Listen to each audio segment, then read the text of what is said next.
Hello दोस्तों, वाणी Hindi academy में आप सबका स्वागत है। आज हम नाथ साहित्य के बारे में जानेंगे। नाथ साहित्य क्या है और इसके प्रवर्तक कौन है। नाथ साहित्य 10वीं शताब्दी में शैव धर्म एक नए रूप में प्रारंभ हुआ, जिसे योगिनी कोलमार्ग, नाथपंथ या हठयोग कहा गया। इसका उद्देश्य बौद्ध सिद्धों की वाममार्गी भोग प्रधान योग धारा की प्रतिक्रिया के रूप में हुआ। गोरखनाथ का नाथपंथ बौद्धों की ब्रजयान शाखा से निकला हुआ माना जाता है।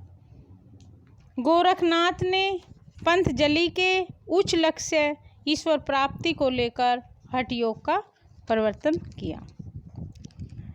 सिद्धों की वाममार्गी भोग प्रधान योग साधना की प्रतिक्रिया के रूप में आदिकाल में नाथपंथियों की हठ योग साधना आरंभ हुई।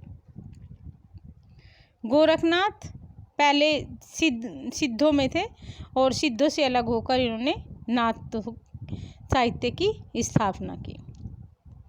आचार्य हजारी प्रसाद द्विवेदी के अनुसार नाथपंथ या नाथ संप्रदाय के सिद्ध मत, सिद्ध मार्ग, योग संप्रदाय, अवधूत मत एवं अवधूत संप्रदाय नाम से भी ये हट नाथ साहित्य के इन सभी नामों से भी जाना जाता है। नाथ साहित्य के नाम है ये अवधूत मत, अवधूत संप्रदाय, सिद्ध मार्ग, योग संप्रदाय, इन सभी नामों से नाथ साहित्य को जाना जाता है। हठ योगियों के सिद्ध सिद्धांत पद्धति ग्रंथ के अनुसार है का अर्थ है सूर्य तथा ठे का अर्थ है चंद्र। इन दोनों के योग को ही हठ योग कहते हैं। हठ योग किसको कहते हैं? जिसमें है का अर्थ है सूर्य और ठे का अर्थ है चंद्रमा। इन दोनों के योग को ही हठ योग कहते हैं।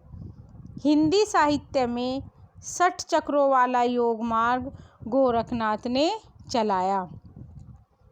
गोरखनाथ ने 60 चक्रों वाला योग मार्ग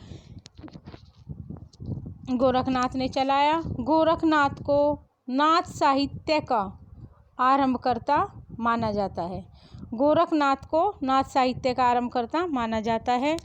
गोरखनाथ के गुरु का नाम मत्स्येंद्रनाथ था। गोरखनाथ के गुरु मत्स्येंद्रनाथ थे और मत्स्येंद्रनाथ के गुरु जलंधरनाथ थे, जिनको आदिनाथ को ही शिव भी कहा जाता है कि आदिनाथ ही शिव थे। मच्छिंद्रनाथ को मीननाथ और मच्छिंद्रनाथ भी कहा जाता है। मत्स्येंद्रनाथ को मीननाथ और मच्छिंद्रनाथ के नाम से भी जाना जाता है। मत्स्येंद्रनाथ चौथे बोधिसत्व अवलोकितेश्वर के नाम से प्रसिद्ध हुए। मिश्र बंधुओं ने गोरखनाथ को हिंदी का प्रथम गद्य लेखक माना है। मिश्र बंधुओं के अनुसार गोरखनाथ जी हिंदी गद्य के प्रथम लेखक हैं। और गोरखनाथ के समय को लेकर विद्वानों में विभिन्न मतभेद है। जैसे समय को लेकर मतभेद है, जैसे राहुल सांस्कृत्यायन जी ने गोरखनाथ का समय 845 ईस्वी माना और डॉक्टर हजारी प्रसाद द्विवेदी ने उन्हें 9वीं सदी का मानते हैं। आचार्य रामचंद्र शुक्ल और राम कुमार वर्मा 13वीं सदी का मानते हैं और पीताम्बर दत्त बड़थ्याल उन्हें 11वीं सदी का मानते हैं। इसलिए गोरखनाथ को समय को लेकर विद्वानों में मतभेद है। आचार्य हजारी प्रसाद द्विवेदी ने लिखा है, शंकराचार्य के बाद इतना प्रभावशाली और इतना महिमान्वित भारतवर्ष में दूसरा नहीं हुआ। भारतवर्ष के कोने कोने में उनके अनुयायी आज भी पाए जाते हैं। भक्ति आंदोलन से पूर्व से पहले सबसे शक्तिशाली धार्मिक आंदोलन गोरखनाथ का भक्ति मार्ग ही था। गोरखनाथ अपने युग के सबसे बड़े नेता थे। भक्ति आंदोलन के आरंभ होने से पहले गोरखनाथ का भक्ति मार्ग सबसे बड़ा था और ये उस समय के अपने सबसे बड़े नेता थे। डॉक्टर पीताम्बर दत्त बड़थ्याल ने गोरखनाथ के 14 ग्रंथों को प्रमाणित मानकर उनका संपादन गोरखवाणी नाम से किया। पीताम्बर बड़थ्याल जी ने गोरखनाथ के 14 ग्रंथों को प्रमाणित माना और उनका गोरखवाणी नाम से संपादन किया, जो इस प्रकार है। गोरखवाणी में संकलित गोरखनाथ के प्रमाणित ग्रंथ निम्नलिखित हैं। 1 शब्द, 2 पद, 3 शिष्यादर्शन, 4 प्राण संकली, 5वां नरवेबोध, 6वां आत्मबोध, 7वां अभय मात्रा योग, 8वां 15 तिथि, सप्तवार, मच्छिंदर गोरखबोध, 11वां रोमावली, 12वां ज्ञान तिलक, 13वां ज्ञान चौतीसा और 14वां पंच मात्रा। ये गोरखनाथ जी के 14 ग्रंथ हैं जो पीताम्बर दत्त बड़थ्याल जी के द्वारा गोरखवाणी नाम से संकलित किए गए हैं।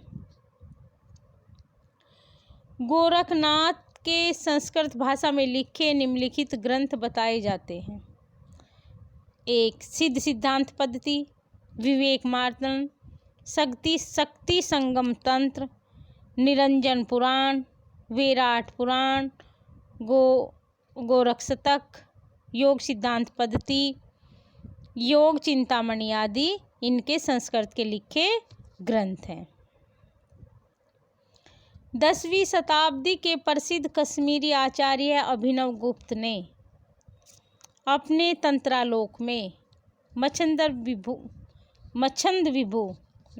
विभु या मत्स्येंद्र नाथ की वंदना की है। नाथों की संख्या 9 मानी गई है। नाथों से पहले हमने सिद्धों को पढ़ा। सिद्धों की संख्या कितनी थी? 84 मानी गई है और नाथों की संख्या 9 मानी गई है। गोरख सिद्धांत संग्रह में 9 प्रवर्तकों के नाम इस प्रकार गिनाए गए हैं। 1 नागार्जुन जी, जड़भरत, हरिश्चंद्र, सत्यनाथ, 5वें भीमनाथ, 6ठे गोरखनाथ, 7वें चरपट, 8वें जलंधर और 9वें मल्ल्यार्जुन। गोरख सिद्धांत संग्रह के 9 प्रवर्तकों के नाम इस प्रकार हैं क्रम से। इनको याद करने की एक छोटी सी ट्रिक है जिसके माध्यम से इनको क्रम से याद रख सकते हैं। नागार्जुन जड़भरत को नाज हो गया, दोनों को मिला के। हरिश्चंद्र और सत्यनाथ नाथ ये हो गया नाज है। हरिश्चंद्र और सत्यनाथ को हंस, एक पहला वर्ड ले लेंगे, हंस, नाज, हंस, भीमनाथ और गोरक्षनाथ। नाज, हंस, भीगो, भीम और गोरख, भीगो, ये हो गया भीगो। नाज, हंस, भीगो, चरपट, जलंधर और मल्ल्यार्जुन। पहला वर्ड जय में चरपट और जय जलंधर और मैं मल्ल्यार्जुन। नाज, हंस, भीगो, चजम, जय में चरपट, जलंधर और मल्ल्यार्जुन। इस प्रकार इस सूत्र के द्वारा हम इसको याद कर सकते हैं। नाज, हंस, भीगो, चजम, क्रम से इनको याद कर सकते हैं। नाज, हंस, भीगो, चजम। नागार्जुन, नाग से नागार्जुन, जय से जड़भरत, हंस से हरिश्चंद्र, से सत्यनाथ, भी से भीम, गो से गोरक्षनाथ और चजम से चरपट और जय से जलंधर और मैं से मल्ल्यार्जुन। इस प्रकार हम इसको याद कर सकते हैं। रामकुमार वर्मा ने नवनाथों को निम्नलिखित नाम बताए हैं। नागार्जुन जी के द्वारा नवनाथों के नाम कुछ अलग बताए गए हैं जो इस प्रकार हैं। आदिनाथ, मत्स्येंद्रनाथ, गोरखनाथ, गहनीनाथ, चरपटनाथ, चौरंगीनाथ, ज्वालेंद्रनाथ, भरतनाथ और गोपीचंद नाथ। रामकुमार वर्मा जी के अनुसार नवनाथों के नाम हैं। आदिनाथ को परवर्ती संतों ने शिव माना है, अतः आदिनाथ ही शिव हैं और शिव ही आदिनाथ हैं। चरपटनाथ का पूर्व नाम चरकानंद था। चरपटनाथ जी का पूर्व नाम चरकानंद था। चौरंगीनाथ गोरखनाथ के शिष्य थे और ये पूरण भगत नाम से प्रसिद्ध हुए। नाथ संप्रदाय में जलंधर को बालनाथ कहा जाता है। जलंधर को बालनाथ कहा जाता है। बालनाथ का वर्णन जयसी ने अपनी पद्मावत में भी किया है। पंजाब में नमक के पहाड़ों के बीच बालनाथ योगी का स्थान बहुत दिनों तक प्रसिद्ध रहा। इस स्थान को बालनाथ का टीला नाम से जाना जाता है और इस बालनाथ के टीले का वर्णन जयसी ने पद्मावत में किया है। नाथों का गोरखनाथ ने अपने ग्रंथों की प्रचार देश के पश्चिमी भागों में राजपूताना और पंजाब में किया था। नाथों का क्षेत्र पश्चिमी भारत था। नाथों का क्षेत्र पश्चिमी भारत था और पंजाब में नमक के पहाड़ों के बीच में बालनाथ का टीला था, जिसका वर्णन जयसी ने अपनी पद्मावत में किया है। अगला, नागार्जुन, गोरखनाथ, चरपट तथा जलंधर का नाम नाथ और सिद्धों दोनों में गिना जाता है। नागार्जुन, गोरखनाथ, चरपट और जलंधर ये चारों लोग पहले सिद्ध थे और फिर नाथ हुए, तो इनको सिद्धों और नाथों दोनों में गिना जाता है।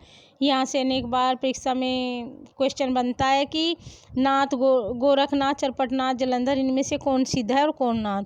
इन लोगों को दोनों में गिना जाता है। ये नाथ भी थे और सिद्ध भी, पहले सिद्ध थे और ये फिर नाथ हुए।